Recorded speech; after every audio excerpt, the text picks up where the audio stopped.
Во рамки на проектот на USAID, партнерство за подобра бизнис регулатива, во престојниот период ќе се реализираат серија на информативни настани за детална презентација на тековните прописи и законските барања кои се однесуваат на малите и средни предпријатија.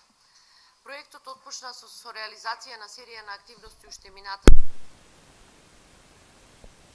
излегува од истражување кое стопанските комори како партнери на проектот го спроведоа помеѓу компаниите и интересот за законски регулативи кои на некој начин им представуваат проблем на самите компании за имплементација се следниве.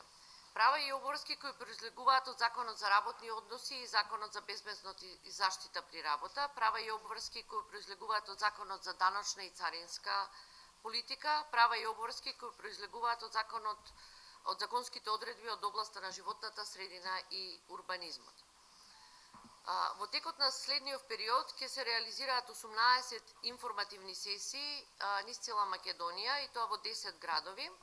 Велес, Куманово, Тетово, Кавадарци, Битола, Струга, Охрид, Струмица, Штип и Скопје, со што ќе бидат покриени сите плански региони во земјава. Информативните сесии ќе бидат одржани во присуство на докажани експерти од овие области кои ќе бидат достапни за дискусија во текот на целиот настан, односно во време траењето на тие инфосесии. Во рамки на проектот 5 клучни сектори: земјоделие, текстил, градежништво, ИКТ технологија и туризам ќе бидат детално опфатени во анализите на законските регулативи кои ќе бидат како тема на разгледување. Освен информативната цел на настаните, истовремено тие ќе представуваат и можност за да се соберат значајни податоци за најгорливите проблеми на компаниите во овие области. Ова искуство на компаниите, добиено од прва рака,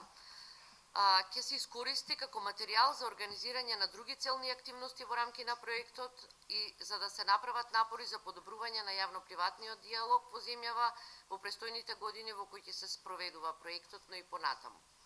Целна публика на сите овие инфосесии пред се микро, малите и средни предпријатија, но инфосесиите се отворени за секоја компанија која е заинтересирана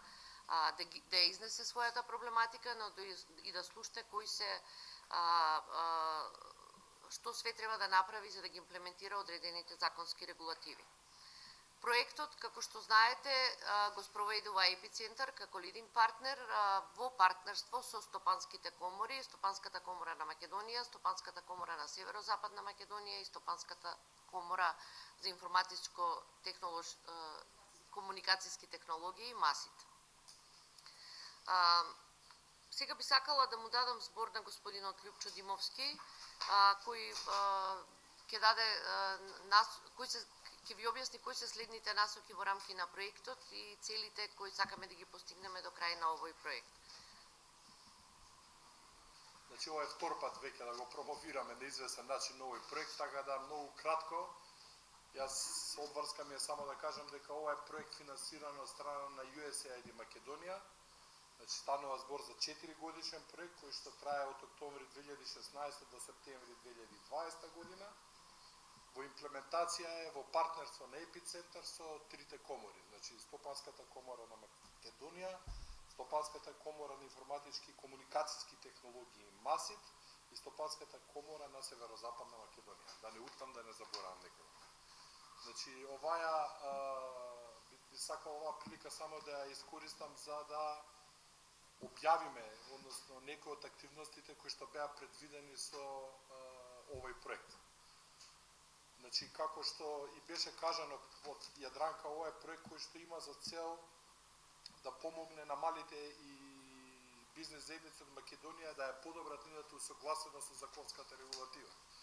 Од таа цел имаме направено ред на активности, од кои што со некои започнуваме практично од среда со првата информативна сесија која што ќе биде во Велес, во хотел Романтика. Значи, целта на информативните сесии е двојна. Значи, едно е да даде некои информации кои што се однесуваат на проблематиката која што ќе биде покривана за време на овие информативни сесии, но во исто време овие информативни сесии ние се надеваме дека ќе ни помогнат и во евидентирање, односно детектирање на некои работи, некои промени кои што малите и средни предпријатија би сакале да ги видат во соодветната регулатива. Значи, таа цел, затоа и би сакал да ги поканам сите мали и средни предпријатија кои што се заинтересирани за да присуствуваат на овие средби. Значи, информациите за сите 18 информативни средби кои што треба да бидат, кои се веќе закажани, може да ги најдете на сите веб страни од коморите, од сите комори. Самите фирми можат комотно да се пријавуваат директно за учество на овие средби и ние се надеваме дека што е можно поголем број на фирми ќе земат учество на овие средби. Втората активност која што исто би сакал да ја најавам, тоа е ваучер шемата, која што започна со функционирање. Значи, ние сме моментално во процес на дефинирање на условите и начинот на кој што оваа ваучер шема ќе биде спроведена. Значи, вие сите знаете дека Македонија има различни видови на до сега и различни искуства со ваков вид на поддршка за малите и средни предпријатија, значи со цел да не се дуплицира, со цел да се учи на минатите грешки, да се подобрат услугите кои што се даваат за мали и средни предпријатија. Значи ние започнавме малце поинаку, значи ќе одиме во едно редефинирање на оваа шема,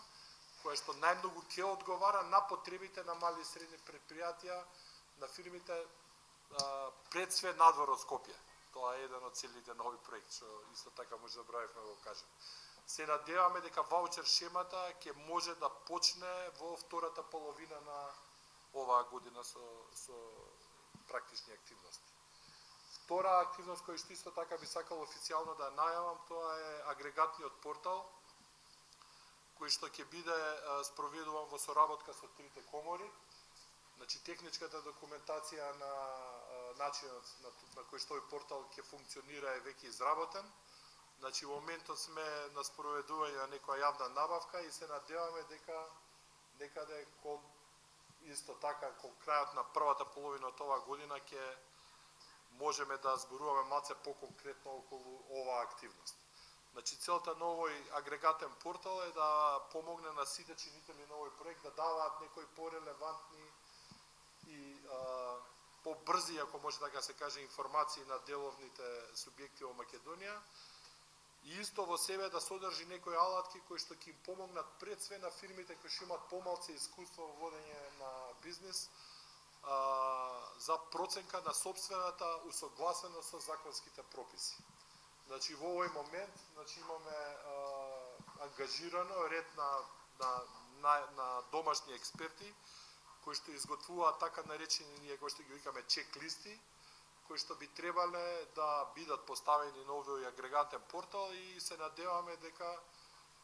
овие листи ќе треба да им помогнат на фирмите да ја оценат собствената усогласеност со моментните законски прописи. Значи, оваа алатка би помогнала од една страна на самите фирми, значи самите да видат каде се, дал нешто грешат, посебно на фирмите кои што немаат искуство во водењето на бизнис, а од друга страна ќе овозможи на нас како координатори на овој проект да видиме која е состојбата со согласеноста на фирмите со некакви определени прописи и при тоа да се евидентираат делови кои што можеби можат да се подобрат, се со цел да се подобри работењето на малите и средни фирми во Република Македонија. Ова алатка е пред све наменета за стартапите, кои што еве сите викаме, нели, ајде фирма нека почне да работи, ајде нека се отвори, нека се регистрира, а при тоа никој не размислува дали тие луѓе кои што немаат искуство реално со водење на бизнис, дел од нив, дали се запознаени со прописите, работите кои што треба да ги прават, нивната усогласеност и така натаму. Значи, овие чек-листи би требало да им помогнат пред све на нив во тоа да видат дали се во согласност, односно усогласени со некои од важечките прописи кои што се во Република Македонија. Друга активност која исто така е започната, тоа е активноста со граѓање капацитети на коморите. Значи, направени се две истражувања обемни, едното е со повеќе од 170 деловни субјекти Република Македонија, кој што има за цел повеќе да ги детектира проблемите кои што ги имаат и коморите во своето работење, но и самите мали и средни предпријатија. Значи, резултатите од ова истражување е завршено, усогласено и дел од резултатите од ова истражување ќе бидат поделени за време на информативните средби со предпријатијата. Значи, во исто време завршени се интервјуа и со вработените во коморите, да се детектираат областите кои што самите вработени сметаат дека се потребни за подобрување на нивните капацитети.